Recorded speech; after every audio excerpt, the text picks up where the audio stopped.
Hujan turun perlahan di luar jendela, membasahi kaca dengan rintik-rintik kecil yang seolah berbisik tentang rahasia yang tak pernah terucap. Arum duduk di sofa ruang tamu, tangannya memegang secangkir teh yang sudah dingin.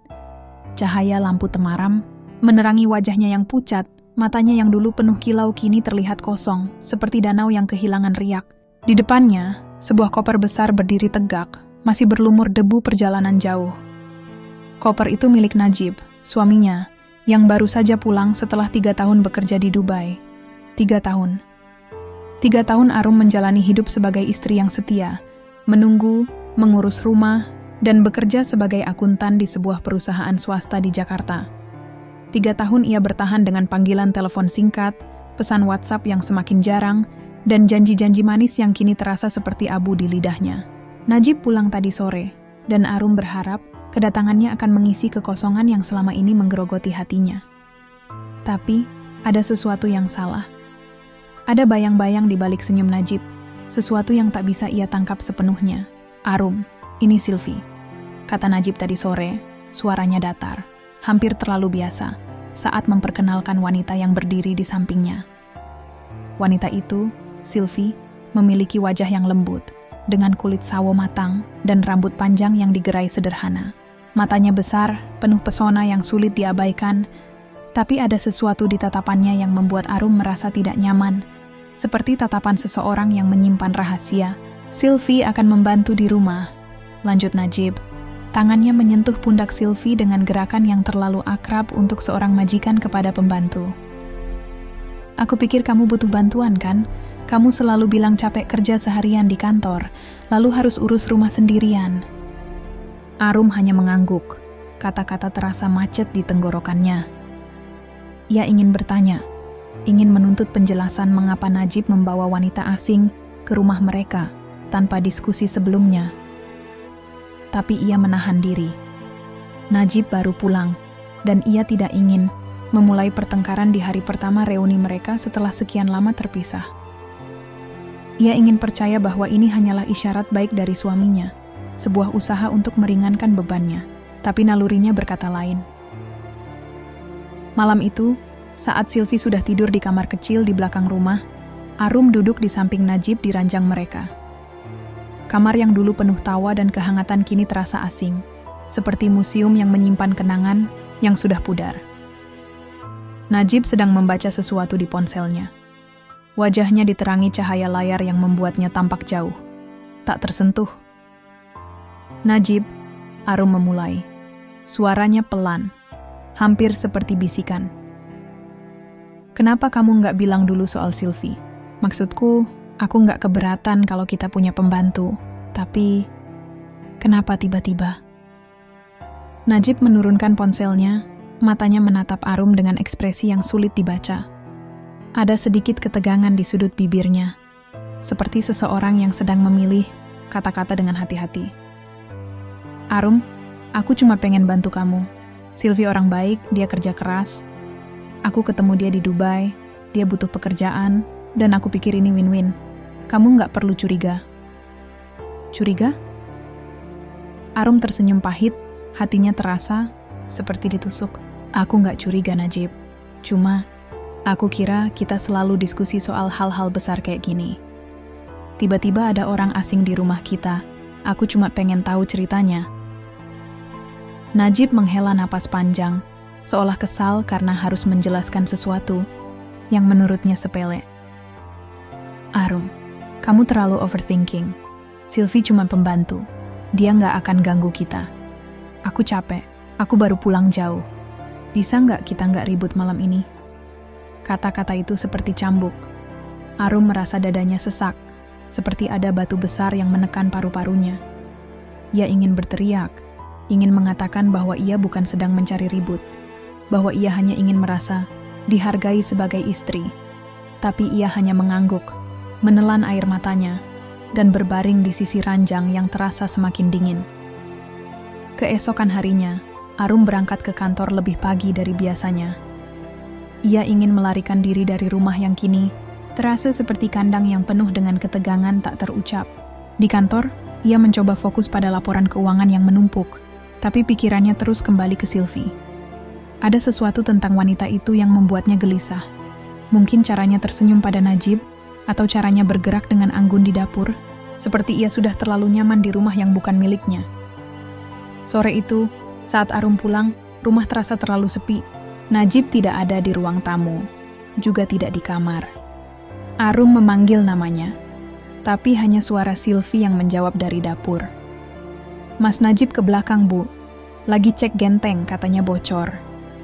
Arum mengangguk, tapi hatinya berdegup kencang. Ia berjalan menuju halaman belakang, dan di sana ia melihat sesuatu yang membuat darahnya membeku. Najib dan Silvi berdiri berdekatan di bawah pohon mangga, terlalu dekat untuk sekadar majikan dan pembantu. Najib sedang berbisik sesuatu, dan Silvi tertawa pelan, tangannya menyentuh lengan Najib dengan kelembutan yang membuat Arum ingin menjerit. "Najib!" panggil Arum, suaranya bergetar karena campuran kemarahan dan rasa sakit.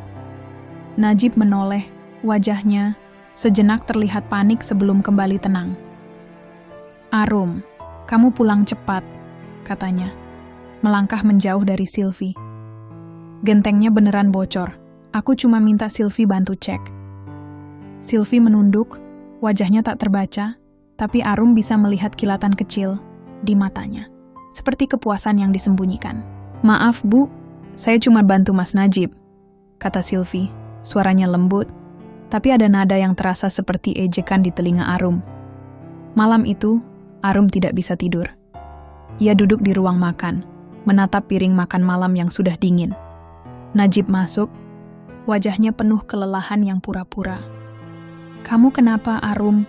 Dari tadi cuma diam." Arum menatapnya, matanya basah, tapi ia menahan air mata itu agar tidak jatuh. "Najib, apa kamu pikir aku bodoh? Aku lihat tadi. Kalian gak cuma ngomong soal genteng. Apa yang sebenarnya terjadi? Siapa Silvi buat kamu?" Najib menghela napas, tangannya menggosok wajahnya. "Arum, kamu ngelantur. Aku bilang, dia cuma pembantu. Kamu mau apa? Aku usir dia? Aku bawa dia ke sini buat bantu kamu. Tapi kamu malah bikin drama." "Drama?" Arum tertawa, tapi tawanya penuh kepahitan. "Najib, aku istri kamu. Aku nunggu kamu 3 tahun. Aku jaga rumah ini. Aku kerja banting tulang. Dan sekarang kamu bawa wanita lain ke sini dan bilang, aku bikin drama. Kamu pikir aku nggak? Lihat caranya kamu ngeliatin dia, caranya kamu sentuh dia." Najib berdiri, wajahnya memerah. "Cukup, Arum. Aku capek. Aku kerja keras di Dubai buat kita, buat masa depan kita, dan ini sambutan yang aku dapat. Kamu nggak percaya sama aku." Arum bangkit, air matanya akhirnya jatuh. "Aku pengen percaya, Najib. Tapi kamu bikin aku nggak bisa. Kalau dia cuma pembantu, kenapa kamu nggak bilang apa-apa soal dia sebelum bawa dia ke sini? Kenapa kamu ngeliatin dia kayak dia lebih dari sekadar pembantu?" Najib menatapnya lama, matanya dingin. "Kalau kamu nggak bisa nerima Silvi, mungkin kamu yang harus mikir ulang soal pernikahan kita." Kata-kata itu seperti pisau yang menusuk jantungan Arum. Ia terdiam, tubuhnya gemetar, dan untuk pertama kalinya, ia merasa bahwa pria yang ia nikahi, pria yang ia tunggu selama 3 tahun, bukan lagi miliknya. Hari-hari berikutnya, Arum mencoba menjalani rutinitasnya seperti biasa, tapi setiap sudut rumah terasa seperti mengkhianatinya. Silvi bekerja dengan rapi, membersihkan rumah, memasak, dan berbicara dengan sopan. Tapi Arum tidak bisa mengabaikan tatapan kecil yang Silvi lemparkan ke arah Najib, atau caranya Najib selalu menemukan alasan untuk berada di dekat Silvi saat Arum tidak ada. Suatu hari, saat Arum pulang lebih awal dari kantor karena merasa tidak enak badan, ia mendengar suara dari kamar belakang, kamar tempat Silvi tinggal. Suara tawa pelan, diikuti bisikan yang terlalu intim untuk diabaikan. Arum melangkah perlahan, hatinya berdegup kencang, dan ketika ia membuka pintu, dunia seolah runtuh di bawah kakinya. Najib dan Silvi ada di sana, dalam posisi yang tidak bisa disalahartikan. Pakaian mereka berantakan, wajah Silvi memerah, dan Najib menatap Arum dengan ekspresi yang bercampur antara rasa bersalah dan kemarahan. "Arum..." Najib memulai, tapi suaranya terhenti. Arum tidak bisa berbicara. Air matanya mengalir tanpa suara, dadanya terasa seperti akan meledak. Sylvie menunduk, tapi tidak ada penyesalan di wajahnya. Hanya senyum kecil yang seolah mengejek. "Kenapa, Najib?" Suara Arum akhirnya keluar, serak dan penuh luka. "Kenapa kamu lakuin ini? Aku nunggu kamu 3 tahun. Aku jaga cinta kita. Aku korbankan segalanya. Dan ini yang kamu kasih ke aku." Najib bangkit, mencoba meraih tangan Arum. Tapi ia menarik tangannya dengan kasar. "Jangan sentuh aku!" teriaknya. Suaranya pecah. "Kamu pikir aku nggak tahu? Aku tahu dari awal ada yang salah, tapi aku coba percaya sama kamu. Aku coba jadi istri yang baik. Tapi kamu hancurkan semua." Sylvie akhirnya angkat bicara. Suaranya tenang tapi penuh racun. "Bu Arum, kalau Mas Najib bahagia sama saya, mungkin Ibu harus terima kenyataan. Cinta nggak bisa dipaksa." Kata-kata itu seperti tamparan. Arum menatap Sylvie, lalu Najib, dan untuk pertama kalinya, ia merasa seperti orang asing di rumahnya sendiri. Ia berlari keluar. Air matanya bercampur dengan hujan yang kembali turun. Dan di dalam hatinya, ia tahu bahwa pernikahannya telah retak. Mungkin tak akan pernah bisa diperbaiki lagi. Hujan kembali turun di Jakarta, seperti tirai kelabu yang menutupi dunia Arum. Setiap tetes air yang mengguyur jendela rumahnya terasa seperti cerminan air mata yang ia tahan setiap hari. Sejak kejadian di kamar belakang, ketika ia memergoki Najib dan Sylvie dalam posisi yang menghancurkan hatinya, Arum tidak lagi merasa bahwa rumah ini adalah miliknya. Dinding-dinding yang dulu penuh kenangan pernikahan mereka, kini terasa seperti penjara. Setiap sudut menyimpan bayang-bayang pengkhianatan. Arum duduk di meja makan, menatap piring kosong di depannya. Ia tidak punya nafsu makan, meskipun Sylvie telah memasak makan malam dengan rapi, nasi goreng dengan telur mata sapi yang dulu menjadi favorit Najib. Bau makanan itu justru membuat perut Arum mual, bukan karena masakannya, tetapi karena ia tahu tangan yang memasaknya adalah tangan wanita yang telah merenggut kebahagiaannya. Najib masuk ke ruang makan, mengenakan kaos sederhana yang sedikit kusut, rambutnya masih basah setelah mandi.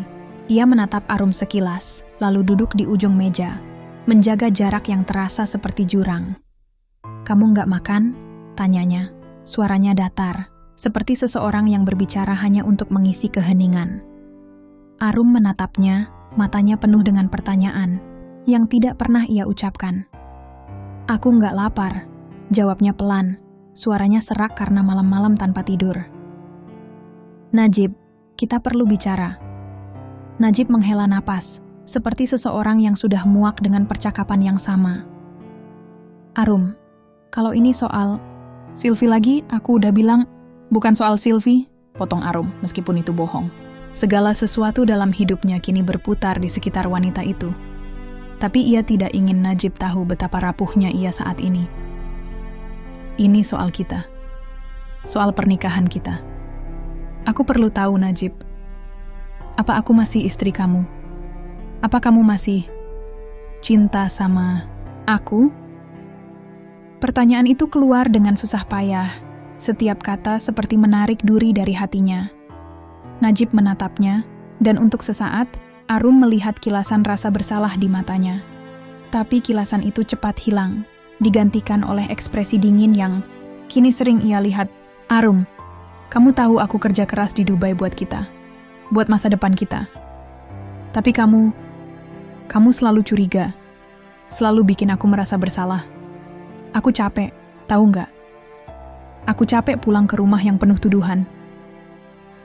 Arum merasa dadanya sesak, seperti ada tangan tak terlihat yang meremas jantungnya. "Capek? Kamu capek, Najib? Aku yang nunggu kamu 3 tahun. Aku yang jaga rumah ini. Aku yang kerja sampai larut malam. Aku yang coba percaya sama kamu meskipun semua yang aku lihat bilang sebaliknya. Dan sekarang kamu bilang, aku yang bikin kamu capek." Najib menunduk, tangannya menggosok pelipisnya. "Kamu nggak ngerti, Arum. 3 tahun di Dubai nggak gampang. Aku sendirian di sana, nggak ada siapa-siapa. Aku cuman manusia biasa. Aku butuh teman, butuh seseorang yang ngerti aku." Kata-kata itu seperti pisau yang menusuk lebih dalam. Arum menatapnya, air matanya mulai menggenang, tapi ia menahannya dengan sekuat tenaga. Temen? Jadi Sylvie cuma temen? Najib, aku lihat kalian. Aku lihat caranya kamu pegang dia, caranya kamu bisik-bisik sama dia. Itu bukan temen, Najib. Itu sesuatu yang lain. Najib bangkit dari kursinya. Wajahnya memerah. Cukup, Arum. Kamu nggak tahu apa-apa. Sylvie cuma bantu aku di sana. Dia kerja di kafe tempat aku biasa makan. Dia baik, dia ngobrol sama aku pas aku lagi down. Itu aja. Kamu pikir aku nggak setia? Kamu pikir aku nggak mikirin kamu? Arum tertawa pahit, suaranya penuh luka. Baik, jadi dia baik sama kamu, dan aku nggak. Najib, aku istri kamu. Aku nunggu kamu setiap malam. Aku kirim pesan meskipun kamu jarang bales. Aku coba jaga cinta kita, meskipun aku sendiri nggak yakin kamu masih cinta sama aku. Tapi kamu bawa dia ke sini, ke rumah kita, dan bilang, dia cuma pembantu. Kamu pikir, aku bodoh? Najib menatapnya lama. Matanya penuh kemarahan yang bercampur dengan sesuatu yang Arum tidak bisa baca. Mungkin rasa bersalah, mungkin penyesalan, atau mungkin hanya kelelahan. Kalau kamu nggak bisa nerima Sylvie, mungkin kita yang nggak cocok lagi, Arum. Kata-kata itu seperti petir yang menyambar di tengah hujan. Arum terdiam, tubuhnya gemetar. Dan untuk pertama kalinya, ia merasa bahwa pernikahannya benar-benar berada di ujung tanduk. Ia ingin berteriak, ingin memaki Najib, ingin mengusir Sylvie dari hidup mereka. Tapi kata-kata itu macet di tenggorokannya. Ia hanya bisa menatap suaminya. Pria yang dulu ia cintai dengan seluruh jiwanya, kini terasa seperti orang asing. Keesokan harinya, Arum berangkat ke kantor dengan pikiran yang kacau. Ia mencoba fokus pada laporan keuangan yang menumpuk di mejanya. Tapi setiap angka yang ia lihat seolah berubah menjadi wajah Sylvie. Senyumnya yang penuh rahasia. Atau tangan Najib yang menyentuh pundak wanita itu dengan kelembutan yang tidak pernah lagi ia tunjukkan pada Arum. Di tengah kekacauan pikirannya, ia menerima pesan dari sahabatnya, Lila, yang mengajaknya makan siang. Di sebuah kafe kecil di dekat kantor, Arum duduk di depan Lila, menatap cappuccino yang sudah dingin di tangannya. Lila, dengan rambut pendeknya yang selalu rapi dan senyumnya yang penuh semangat, menatap Arum dengan khawatir. Rum, kamu kenapa? Wajah kamu pucat banget. Najib bikin masalah lagi? Arum menghela napas, mencoba menahan air mata yang selalu siap tumpah. Lila, aku nggak tahu harus mulai dari mana. Najib, dia bawa wanita ke rumah. Katanya pembantu, tapi aku tahu dia bukan cuma pembantu. Aku lihat mereka, Lila. Aku lihat caranya Najib ngeliatin dia. Caranya mereka deket banget. Aku nggak gila kan? Aku nggak salah lihat kan? Lila meraih tangan Arum, memegangnya erat. Rum, kamu nggak gila. Kalau naluri kamu bilang ada yang salah, mungkin memang ada. Tapi kamu harus cari tahu dulu. Jangan cuma nuduh tanpa bukti. Kamu tahu kan, laki-laki kayak Najib kadang suka mainin kata-kata biar kita merasa bersalah. Arum mengangguk, tapi hatinya terasa semakin berat. Aku takut, Lila. Aku takut kalau semua yang aku takutin bener. Aku takut kalau Najib beneran selingkuh, kalau dia nggak cinta lagi sama aku.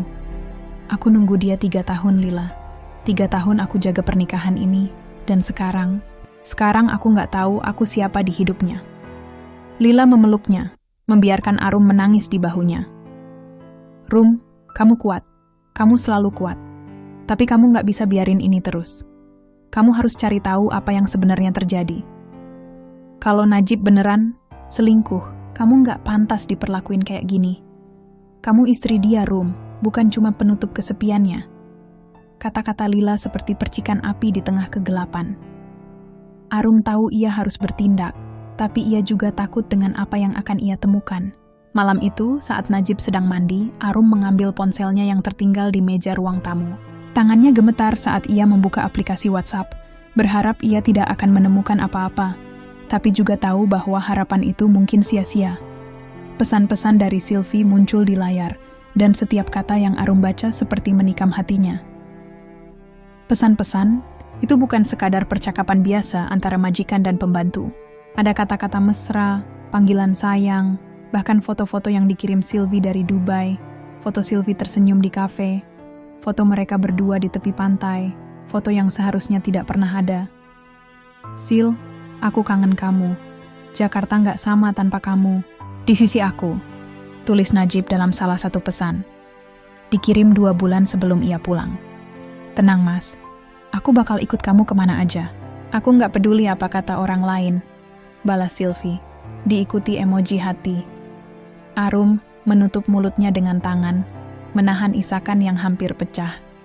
Ia membaca lebih banyak pesan, dan setiap baris mengungkapkan bahwa hubungan Najib dan Sylvie bukanlah sesuatu yang baru.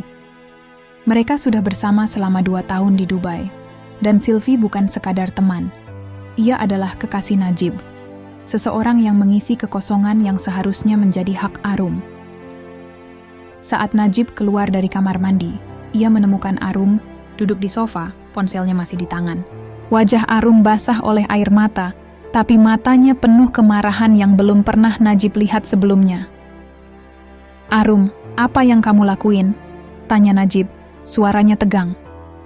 Arum melempar ponsel itu ke arah Najib, hampir mengenai wajahnya. Aku tahu semuanya, Najib. Aku tahu kamu selingkuh. 2 tahun, Najib. 2 tahun kamu bohongi aku. Kamu bawa dia ke sini, ke rumah kita, dan berani bilang dia cuma pembantu. Kamu pikir aku nggak bakal tahu? Najib memungut ponselnya, wajahnya memucat. Arum, kamu nggak ngerti. Itu cuman apa? Teriak Arum, suaranya pecah. Cuma temen? Cuma pelampiasan? Najib, aku istri kamu. Aku nunggu kamu 3 tahun. Aku korbankan segalanya buat kamu. Dan ini yang kamu kasih ke aku. Pengkhianatan? Kebohongan? Najib melangkah mendekat, mencoba meraih tangannya. Tapi Arum mundur, menatapnya dengan kebencian yang bercampur dengan rasa sakit. Jangan sentuh aku. Kamu jijik, Najib. Kamu hancurkan aku. Kamu hancurkan kita. Arum, dengar aku, kata Najib, suaranya mulai bergetar. Aku nggak bilang aku nggak salah, tapi kamu nggak tahu gimana rasanya di sana. Aku sendirian, Arum. Aku stres, aku capek, aku butuh seseorang yang ada buat aku. Sylvie, dia cuma kebetulan. Kebetulan? Arum tertawa, tapi tawanya penuh kepahitan. Kamu bawa dia ke rumah kita, Najib. Kamu bawa selingkuhan kamu ke sini, dan kamu bilang itu kebetulan. Kamu pikir aku bakal maafin kamu? Kamu pikir aku bakal pura-pura nggak tahu dan terus jadi istri yang bodoh? Najib menunduk, tidak bisa menjawab. Untuk pertama kalinya, Arum melihat kelemahan di wajahnya, tapi itu tidak membuatnya merasa lebih baik. Ia merasa seperti cangkang kosong, seperti semua yang ia bangun selama bertahun-tahun telah hancur dalam sekejap. Pagi itu, Arum pergi ke dokter karena mual yang tidak kunjung reda. Ia berpikir itu hanya efek stres, tapi dokter memberi kabar yang mengguncang dunianya. Ia hamil. Anak yang selama ini ia dan Najib impikan kini ada di dalam dirinya. Tapi kabar itu tidak membawa kebahagiaan. Sebaliknya, ia merasa semakin terperangkap. Ia ingin anak ini, tapi bagaimana ia bisa membesarkan anak dalam pernikahan yang sudah retak? Malam itu, Arum duduk di kamar, menatap foto pernikahan mereka yang tergantung di dinding. Ia teringat janji-janji Najib di hari pernikahan mereka, teringat bagaimana ia pernah percaya bahwa cinta mereka akan bertahan selamanya. Tapi kini, setiap kenangan itu terasa seperti kebohongan. Sylvie masuk ke ruang tamu, membawa nampan teh. Ia menatap Arum dengan senyum yang terlalu manis, terlalu sempurna. Bu Arum, tehnya. Maaf kalau saya ganggu. Mas Najib bilang ibu suka teh hijau. Arum menatapnya, mencoba mencari kebenaran di balik wajah itu. Sylvie, aku tahu siapa kamu sebenarnya. Aku tahu apa yang kamu lakuin sama Najib. Kalau kamu pikir aku bakal diam aja, kamu salah. Sylvie tidak menjawab segera. Ia hanya tersenyum, lalu berkata dengan suara yang lembut tapi penuh racun. Bu Arum, saya cuma pembantu di sini. Tapi kalau ibu nggak bisa bikin Mas Najib bahagia, mungkin itu bukan salah saya. Kata-kata itu seperti cambuk yang memukul wajah Arum. Ia bangkit ingin menampar Sylvie tapi ia menahan diri. ia tidak akan jatuh ke level wanita itu. Tapi di dalam hatinya, ia tahu bahwa perang ini baru saja dimulai, dan ia tidak yakin apakah ia cukup kuat untuk menghadapinya. Langit Jakarta kelabu, seolah mencerminkan kegelapan yang merayap di hati Arum. Setiap pagi, ia bangun dengan rasa sesak yang sama. Seperti ada beban tak terlihat yang menekan dadanya. Rumah yang dulu menjadi tempat perlindungannya kini terasa seperti labirin penuh rahasia. Setiap sudut menyimpan bisikan pengkhianatan. Sejak ia menemukan pesan-pesan mesra antara Najib dan Sylvie di ponsel suaminya, Arum tidak lagi bisa melihat dunia dengan cara yang sama. Cinta yang ia rawat selama 3 tahun, saat Najib bekerja di Dubai, kini terasa seperti ilusi yang diciptakan oleh kebodohannya sendiri. Kehamilannya, yang seharusnya menjadi kabar bahagia, justru menambah lapisan keputusasaan. Arum sering memegang perutnya yang masih rata, berbisik pada janin yang belum terlihat. "Kamu satu-satunya alasan aku bertahan." Tapi setiap kali ia melihat Najib dan Sylvie di rumah, berbicara dengan nada yang terlalu akrab atau saling bertukar, pandang yang penuh makna, ia merasa anak yang belum lahir ini juga ikut dikhianati. Arum tahu ia harus bertindak.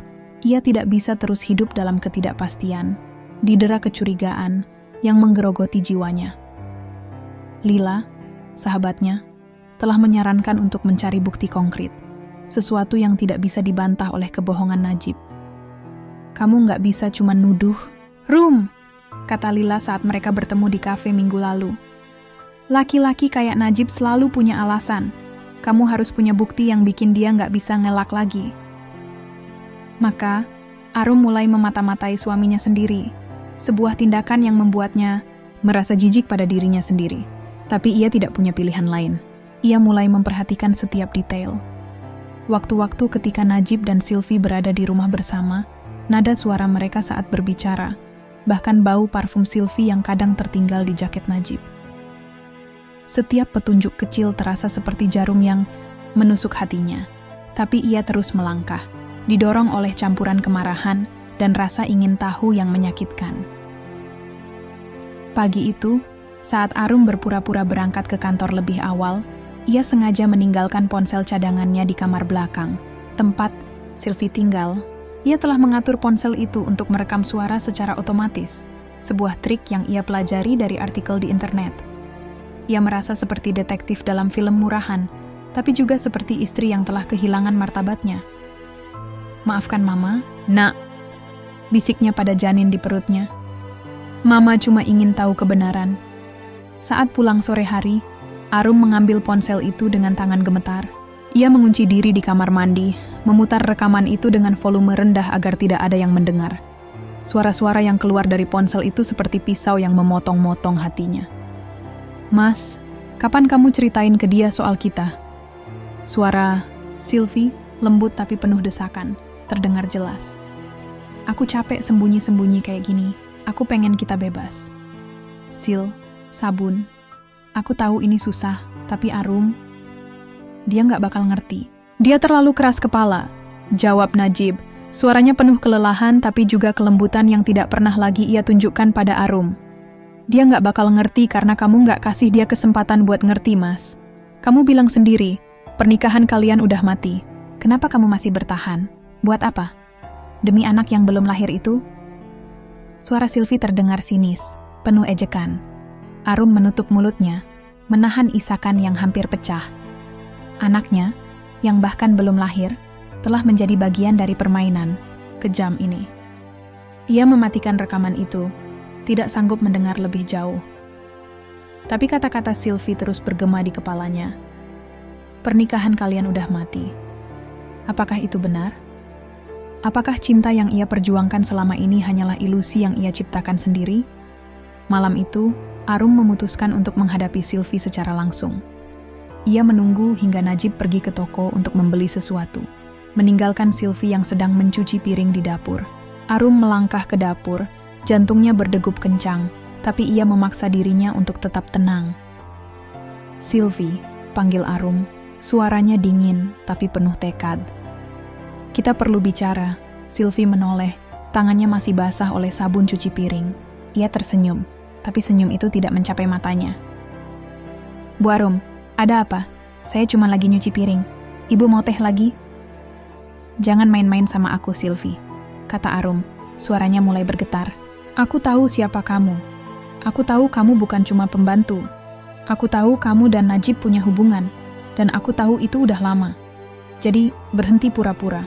Ceritain ke aku, apa yang kamu mau dari suami aku? Sylvie meletakkan piring yang sedang ia cuci, lalu mengelap tangannya dengan kain lap. Ia menatap Arum dengan tatapan yang penuh perhitungan, seperti predator yang sedang mengukur mangsanya. Bu Arum, saya nggak tahu apa yang ibu bicarain. Saya cuman pembantu di sini. Kalau ibu curiga sama Mas Najib, mungkin ibu yang harus bicara sama dia, bukan sama saya. Jangan bohong, bentak Arum, suaranya meninggi. Aku dengar sendiri. Aku dengar kamu ngomong sama Najib. Ngomong soal kita dan soal pernikahan aku yang katanya udah mati. Kamu pikir aku bodoh? Kamu pikir aku nggak tahu kamu selingkuhan dia? Sylvie tidak menjawab segera. Ia hanya tersenyum. Senyum yang membuat darah Arum mendidih. Bu Arum, kalau Mas Najib bahagia sama saya, itu bukan salah saya.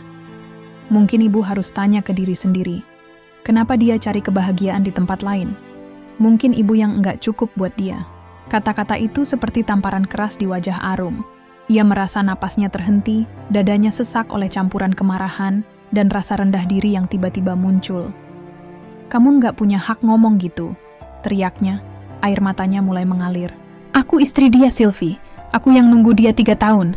Aku yang jaga rumah ini. Aku yang hamil anak dia. Kamu cuman perusak. Sylvie mengangkat bahu. Wajahnya tetap tenang. Bu, saya nggak maksa Mas Najib buat apa-apa. Dia yang pilih saya. Kalau ibu nggak bisa nerima, mungkin ibu yang harus pergi. Saya nggak kemana-mana. Arum ingin menampar. Wajah Sylvie ingin mencakar senyum angkuh itu dari wajahnya. Tapi ia menahan diri. Ia tahu bahwa kehilangan kendali hanya akan membuatnya terlihat lemah di mata Sylvie.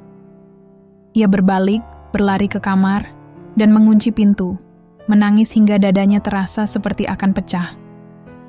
Ketika Najib pulang, ia menemukan Arum duduk di lantai kamar, wajahnya basah oleh air mata.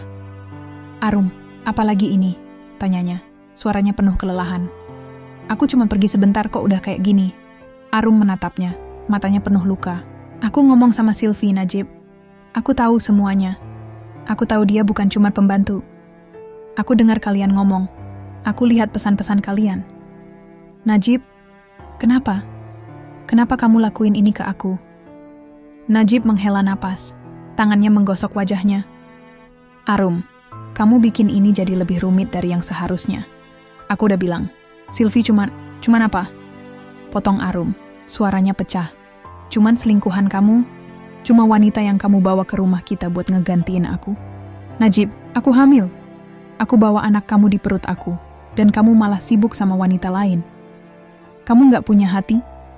Najib menatapnya, dan untuk sesaat, Arum melihat kilasan rasa bersalah di matanya. Tapi kilasan itu cepat hilang, digantikan oleh kemarahan. Arum, kamu nggak ngerti apa yang aku laluin di Dubai. Aku sendirian, aku stres. Aku butuh seseorang yang bikin aku merasa hidup. Kamu nggak ada di sana, Arum. Kamu nggak tahu gimana rasanya. Jadi itu alasan kamu selingkuh?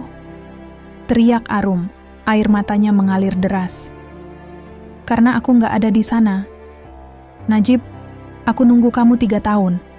Aku jaga cinta kita, aku jaga rumah, ini, aku kerja banting tulang. Dan kamu bilang, aku nggak cukup. Kamu bawa dia ke sini, ke rumah kita. Dan sekarang kamu salahin aku. Najib melangkah maju, suaranya meninggi. Kamu nggak ngerti, Arum. Kamu nggak pernah ngerti. Sylvie ada buat aku pas aku jatuh, pas aku nggak punya siapa-siapa. Kamu cuma mikirin diri kamu sendiri, mikirin perasaan kamu, tapi kamu nggak pernah mikirin apa yang aku butuhin.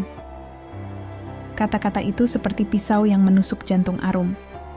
Ia terdiam, tubuhnya gemetar, merasa seperti semua yang ia percaya tentang pernikahannya telah hancur. Jadi ini salah aku. Bisiknya, suaranya serak. Aku yang salah karena nunggu kamu. Aku yang salah karena coba jadi istri yang setia. Najib, aku hamil anak kamu, dan kamu bilang aku nggak ngerti kamu. Hari-hari berikutnya, Arum hidup seperti zombie. Ia pergi ke kantor, mengerjakan tugas-tugasnya dengan autopilot, tapi pikirannya terus kembali ke rumah, ke Sylvie yang kini bergerak dengan semakin percaya diri, seolah ia adalah nyonya rumah sejati. Arum memperhatikan bahwa Sylvie mulai mengambil alih tugas-tugas yang dulu dilakukan Arum. Memasak makanan favorit Najib, merapikan kamar mereka, bahkan menyentuh barang-barang pribadi Arum dengan seenaknya. Suatu malam, saat Arum sedang mencari dokumen di kamar, ia menemukan sesuatu yang membuat darahnya membeku. Sebuah kalung kecil dengan liontin berbentuk hati terselip di saku jaket Najib. Kalung itu bukan miliknya. Ia tahu itu milik Sylvie, karena ia pernah melihatnya di leher wanita itu. Tapi yang membuat hatinya semakin hancur adalah tulisan kecil yang terukir di liontin itu. Untuk Sylvie, dari Najib. Arum memegang kalung itu, tangannya gemetar, air matanya jatuh ke lantai. Ia tahu bahwa ini bukan lagi soal kecurigaan atau praduga. Ini adalah bukti bahwa Najib telah memilih Sylvie, bahwa ia telah menggantikan Arum dalam hatinya. Ia merasa seperti orang asing di rumahnya sendiri, seperti bayang-bayang yang perlahan memudar dari kehidupan suaminya. Malam itu, Arum tidak tidur. Ia duduk di tepi ranjang, menatap foto pernikahan mereka yang masih tergantung di dinding. Wajahnya di foto itu penuh kebahagiaan, penuh harapan, tapi kini ia merasa bahwa wanita itu bukan lagi dirinya. Ia telah kehilangan dirinya sendiri dalam usaha mempertahankan pernikahan yang sudah tidak lagi miliknya. Ketika fajar menyingsing, Arum membuat keputusan. Ia akan bertahan, bukan untuk Najib, tapi untuk anaknya. Tapi ia juga tahu bahwa perang ini belum selesai. Sylvie bukan sekadar pembantu, dan Najib bukan lagi suami yang ia kenal. Dan di dalam hatinya, ia merasa bahwa badai yang lebih besar sedang menanti, siap menghancurkan sisa-sisa harapannya. Hujan kembali mengguyur Jakarta, seperti air mata langit yang tak pernah berhenti menangisi nasib Arum. Setiap tetes yang menghantam jendela terasa seperti pukulan kecil ke hati yang sudah retak-retak. Rumah yang dulu menjadi tempat ia membangun mimpi kini terasa seperti kuburan, menyimpan sisa-sisa pernikahan yang telah mati. Arum duduk di sudut kamar, memeluk lututnya, matanya kosong menatap dinding yang penuh kenangan. Foto pernikahan mereka masih tergantung di sana, tapi wajahnya sendiri di foto itu terasa seperti milik orang lain. Wanita yang penuh harapan, yang percaya bahwa cinta sejati akan bertahan selamanya. Sejak konfrontasi dengan Sylvie dan pertengkaran besar dengan Najib, Arum hidup dalam kabut keputusasaan. Ia mencoba bertahan demi anak yang dikandungnya, tapi setiap hari terasa seperti perjuangan melawan arus yang tak pernah reda.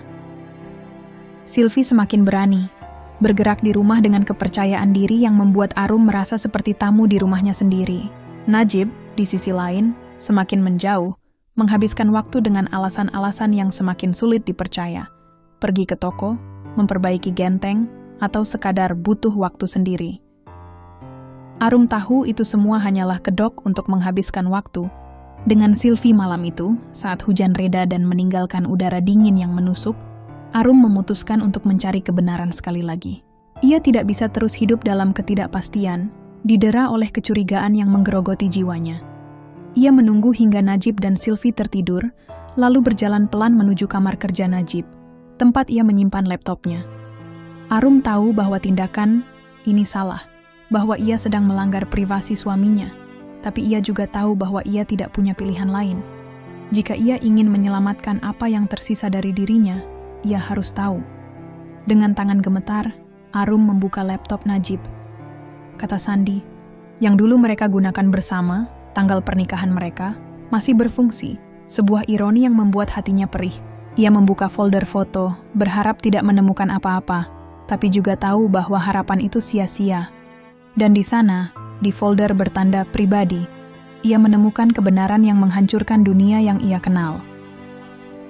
Foto-foto itu seperti pisau yang menusuk jantungnya berulang-ulang. Ada puluhan gambar Najib dan Sylvie, diambil selama 2 tahun terakhir di Dubai.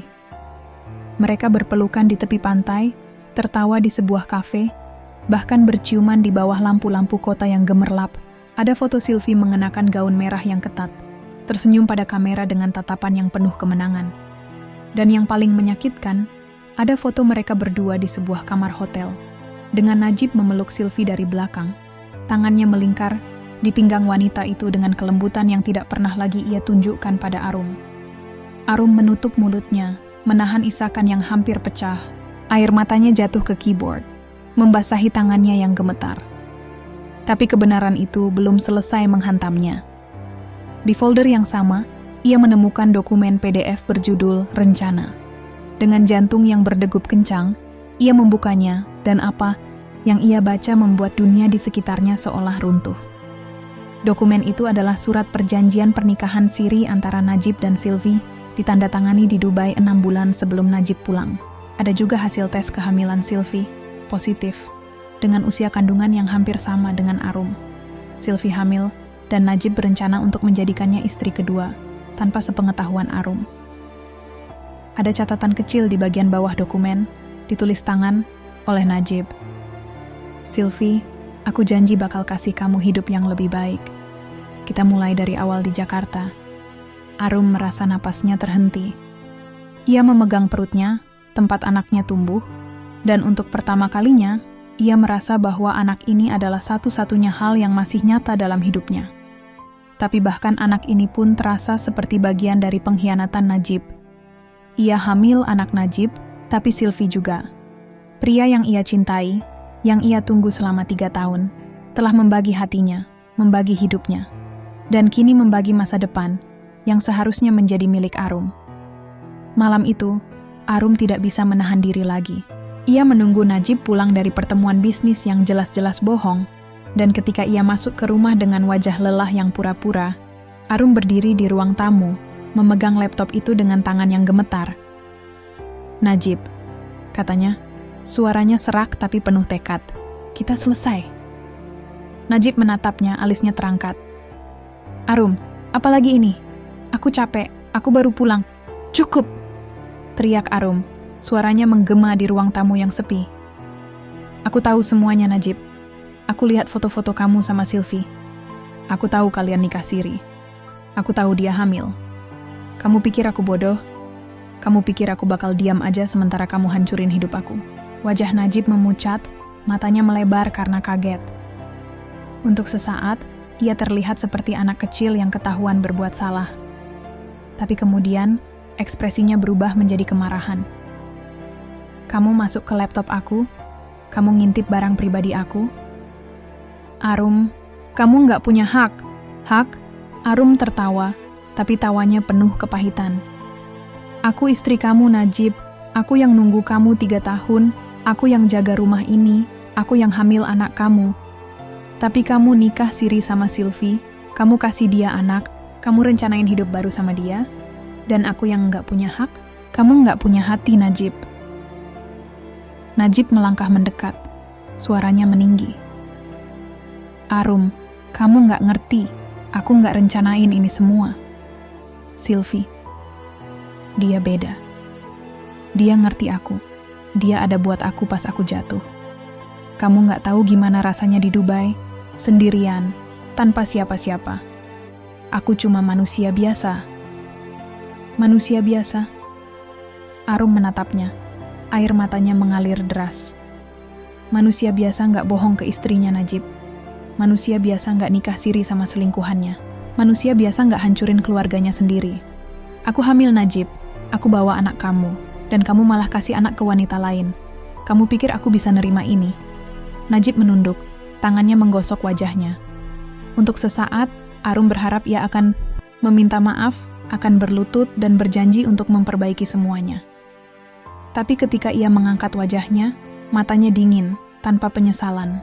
"Arum, kalau kamu nggak bisa nerima Sylvie, kalau kamu nggak bisa nerima kenyataan bahwa aku butuh dia, mungkin kita memang nggak cocok lagi. Aku nggak cinta lagi sama kamu." Kata-kata itu seperti bom yang meledak di dada Arum. Ia merasa dunianya hancur, hatinya pecah berkeping-keping. "Kamu nggak cinta lagi sama aku?" bisiknya, suaranya serak dan penuh luka. "Najib, aku nunggu kamu 3 tahun. Aku korbankan segalanya buat kamu. Aku hamil anak kamu. Dan sekarang kamu bilang, kamu nggak cinta lagi sama aku.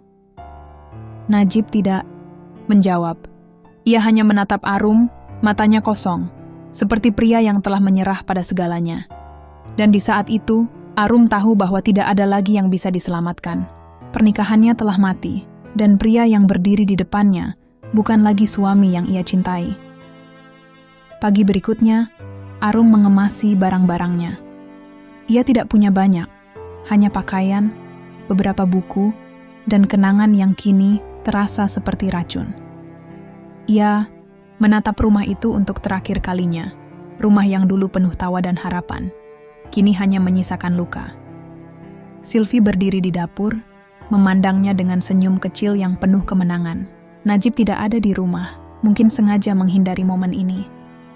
Sebelum pergi, Arum berhenti di depan Sylvie. "Kamu menang, Sylvie," katanya. Suaranya datar tapi penuh kebencian. "Kamu ambil suami aku, kamu ambil rumah aku, kamu ambil hidup aku. Tapi ingat, karma itu ada. Suatu hari kamu bakal ngerasain apa yang aku rasain sekarang." Sylvie hanya tersenyum, tidak menjawab. Tapi matanya berkilau, seolah menikmati penderitaan Arum. Arum berbalik, menyeret kopernya keluar, dan melangkah ke dalam hujan yang kembali turun. Ia tidak tahu kemana ia akan pergi, tidak tahu bagaimana ia akan membesarkan anaknya sendirian. Tapi ia tahu satu hal, ia tidak bisa tinggal di rumah yang telah menjadi neraka baginya. Di dalam taksi yang membawanya menjauh, Arum memegang perutnya, berbisik pada anak yang belum lahir. "Mama janji, Nak, kita bakal baik-baik aja, kita nggak butuh dia." Tapi air matanya terus mengalir. Dan di dalam hatinya, ia tahu bahwa luka ini mungkin tidak akan pernah sembuh. Jakarta terasa seperti kota asing bagi Arum, meskipun ia telah menghabiskan sebagian besar hidupnya di sini. Langit kelabu yang menyelimuti, kota seolah mencerminkan kekosongan di hatinya. Sebuah luka yang tidak pernah benar-benar sembuh meskipun waktu terus berjalan. 3 bulan telah berlalu sejak ia meninggalkan rumah, yang dulu ia panggil rumah yang kini dikuasai oleh Sylvie dan Najib. Arum kini tinggal di apartemen kecil milik Lila, sahabatnya yang setia, yang menjadi penopangnya di tengah badai yang mengoyak hidupnya. Perutnya semakin membuncit, tanda kehamilan yang sudah memasuki trimester kedua.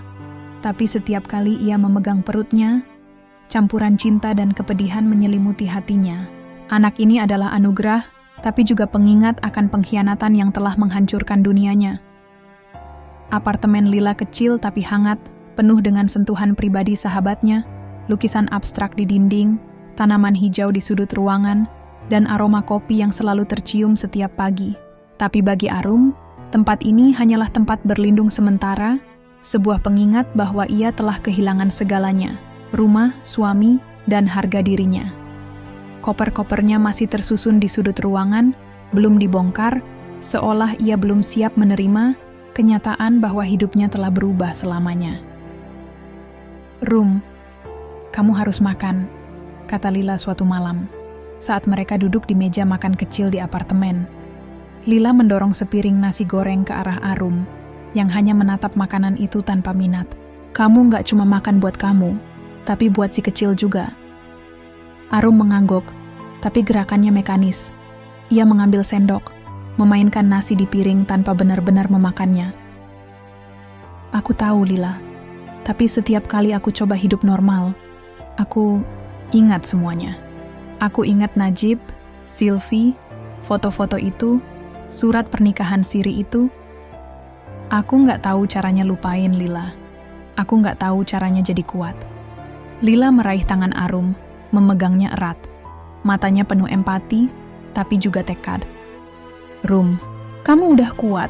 Kamu ninggalin rumah itu, kamu ninggalin Najib, meskipun itu nggak gampang. Kamu bawa anak di perut kamu, dan kamu masih bangun setiap pagi buat kerja. Itu kekuatan, Rum. Kamu cuma belum lihat sendiri betapa kuatnya kamu." Arum tersenyum tipis, tapi senyum itu tidak mencapai matanya. "Aku nggak merasa kuat, Lila. Aku merasa kosong. Aku kasih semua buat Najib. 3 tahun aku nunggu dia, aku jaga cinta kita, aku korbankan segalanya. Dan sekarang, dia hidup sama Sylvie, sama anaknya Sylvie, di rumah yang seharusnya jadi milik kita. Aku nggak tahu aku masih punya apa lagi. Lila menghela napas, lalu memeluk Arum erat. Kamu punya kamu, Rum. Kamu punya anak kamu. Dan kamu punya aku. Kita bakal lewatin ini bareng, oke? Najib nggak pantas buat kamu dan Sylvie. Dia cuma parasit yang numpang di hidup kamu. Suatu saat, dia bakal ngerasain apa yang kamu rasain. Sekarang, kata-kata Lila seperti percikan kecil di tengah kegelapan. Tapi tidak cukup untuk menghapus luka yang menganga di hati Arum. Malam itu, setelah Lila tertidur, Arum duduk di balkon, menatap lampu-lampu kota yang berkilau di kejauhan. Ia memegang perutnya, berbisik pada anak yang belum lahir. Mama janji, Nak, kita bakal baik-baik aja. Kita nggak butuh dia. Tapi air matanya jatuh, membasahi pipinya, dan ia tahu bahwa janji itu lebih sulit diwujudkan daripada diucapkan. Sementara itu, di rumah yang dulu menjadi milik Arum, kehidupan Najib dan Sylvie tidak seindah yang Arum bayangkan. Di balik fasad kebahagiaan yang Sylvie coba pertahankan, retakan mulai muncul. Sylvie, dengan kehamilannya yang semakin terlihat, mulai menunjukkan sifat manipulatifnya yang sebenarnya.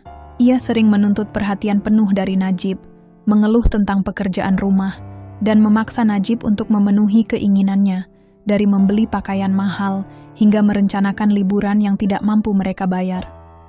Mas, aku nggak betah di rumah ini, kata Sylvie suatu sore, saat mereka duduk di ruang tamu yang dulu dihiasi foto-foto pernikahan Najib dan Arum. Foto-foto yang kini telah diganti dengan gambar-gambar mereka berdua. Rumah ini penuh kenangan, Arum. Aku mau kita pindah, cari rumah baru, mulai hidup baru. Najib menghela napas, wajahnya penuh kelelahan. Sil, kita nggak punya duit buat pindah sekarang.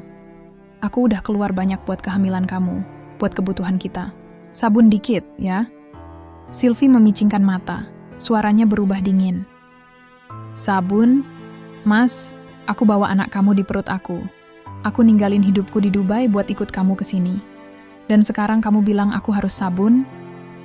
Kamu pikir aku kayak Arum, yang cuma diam dan nerima apa aja? Kata-kata itu seperti cambuk bagi Najib.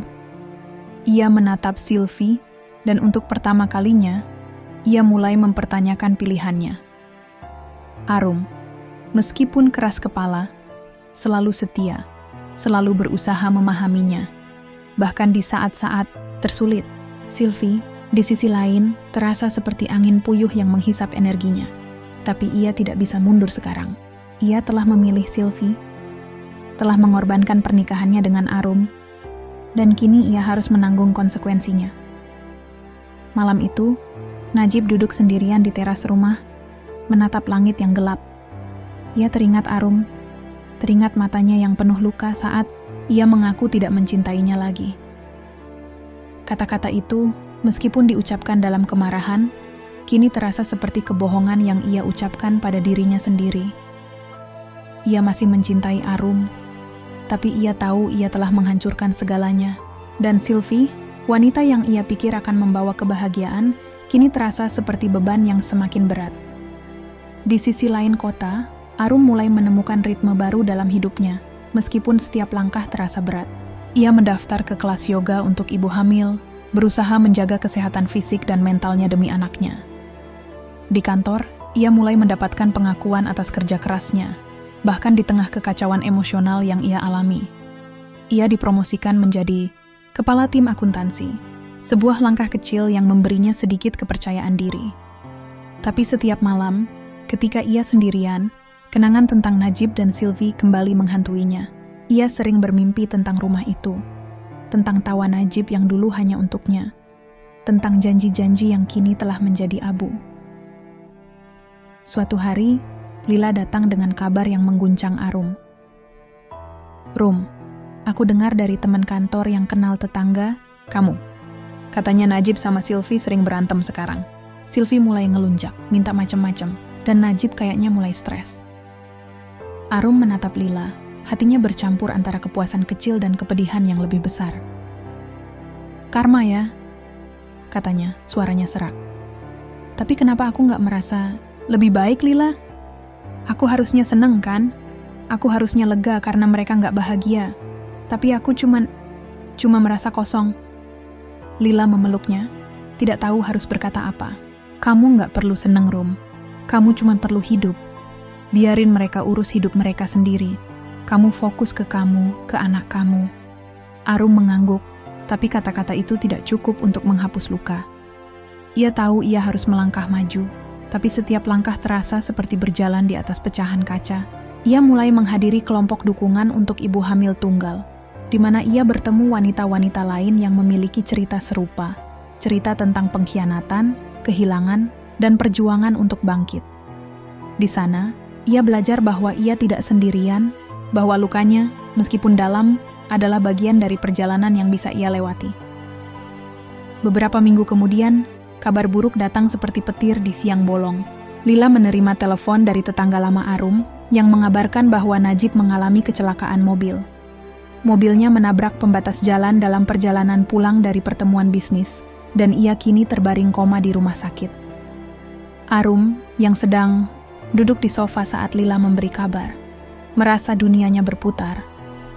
Meskipun Najib telah mengkhianatinya, meskipun ia telah menghancurkan hatinya, ia tidak bisa menyangkal bahwa bagian dari dirinya masih mencintainya. Aku harus ke sana, Lila, kata Arum, suaranya gemetar. Aku harus lihat dia. Lila mencoba menghentikannya. Rum, kamu nggak berutang apa-apa sama dia. Dia udah nyakitin kamu. Kamu hamil, kamu nggak boleh stres. Pikirin anak kamu. Tapi Arum menggeleng. Air matanya mengalir. Aku nggak tahu. Kenapa, Lila? Tapi aku harus lihat dia, meskipun cuma sekali lagi. Di rumah sakit, Arum berdiri di sisi ranjang Najib, menatap wajahnya yang pucat dan penuh luka. Selang oksigen terpasang di hidungnya, dan suara mesin monitor jantung berdetak lemah di latar belakang. Sylvie ada di sana, duduk di sudut ruangan, wajahnya basah oleh air mata. Tapi Arum tidak melihat penyesalan di matanya, hanya ketakutan. Mungkin karena ia tahu hidupnya akan berubah tanpa Najib. Najib membuka mata perlahan. Matanya yang lemah menemukan Arum. Arum, bisiknya, suaranya, hampir tidak terdengar. Maaf, aku salah. Aku hancurin semuanya. Arum menatapnya. Air matanya mengalir tanpa suara. Ia ingin membenci pria ini, ingin memaki semua yang telah ia lakukan, tapi melihatnya terbaring lemah. Sesuatu di dalam hatinya hancur. Kenapa? Najib? Bisiknya, suaranya serak. Kenapa kamu lakuin ini ke aku? Ke kita? Aku nunggu kamu 3 tahun. Aku kasih semua buat kamu, dan kamu pilih dia. Najib menutup mata, air matanya mengalir ke pipinya yang pucat. Aku bodoh, Arum. Aku pikir aku bisa kabur dari diri sendiri, dari kesalahan aku. Tapi aku salah. Aku masih cinta sama kamu. Kata-kata itu seperti pisau yang menusuk jantung Arum. Ia ingin percaya, ingin memeluk Najib, dan kembali ke masa ketika segalanya sederhana. Tapi ia tahu itu tidak mungkin. Terlalu banyak yang telah hancur, terlalu banyak luka yang tidak bisa disembuhkan. Cinta nggak cukup, Najib, katanya. Suaranya pecah. Kamu hancurin aku. Kamu hancurin anak kita. Aku nggak bisa maafin kamu. Najib mencoba meraih tangannya, tapi tangannya terlalu lemah. Arum, tolong, jaga anak kita. Kasih dia hidup yang aku nggak bisa kasih. Sebelum Arum bisa menjawab, monitor jantung berbunyi panjang. Sebuah garis lurus yang memecah keheningan. Dokter dan perawat berlari, masuk, tapi Arum tahu itu sudah terlambat. Najib pergi, membawa serta semua janji, semua luka, dan semua penyesalan yang tidak akan pernah terselesaikan. Sylvie menjerit di sudut ruangan, tapi Arum tidak mempedulikannya. Ia berjalan keluar dari kamar rumah sakit, air matanya mengalir tanpa henti. Di luar, hujan mulai turun lagi, membasahi wajahnya, tapi ia tidak peduli. Ia memegang perutnya, merasakan gerakan kecil anaknya, dan berbisik, "Kita bakal baik-baik aja, Nak. Mama janji." Beberapa minggu kemudian, Arum menghadiri pemakaman Najib. Ia berdiri di kejauhan, tidak ingin berada terlalu dekat dengan Sylvie, yang kini tampak hancur, tapi Arum tidak merasa simpati. Sylvie telah mengambil segalanya dari Arum, dan kini ia juga kehilangan Najib. Tapi Arum tidak merasa menang. Ia hanya merasa kosong, seperti abu yang tersisa setelah api yang membakar hidupnya padam. Arum kembali ke apartemen Lila, melanjutkan hidupnya dengan langkah-langkah kecil. Ia fokus pada kehamilannya, pada pekerjaannya, pada kelompok dukungan yang memberinya kekuatan. Tapi di malam-malam sepi, ia masih menangis, bukan hanya untuk Najib, tapi untuk dirinya sendiri, untuk cinta yang telah hilang, dan untuk anak yang akan tumbuh tanpa ayah. Cerita Arum tidak berakhir dengan kebahagiaan yang sempurna, seperti dalam dongeng. Tapi di tengah luka yang menganga, ia menemukan kekuatan untuk bangkit, untuk menjadi ibu yang kuat bagi anaknya. Dan di dalam hatinya, ia tahu bahwa meskipun cinta telah menjadi abu, ia masih punya alasan untuk hidup, untuk anaknya, dan untuk dirinya sendiri.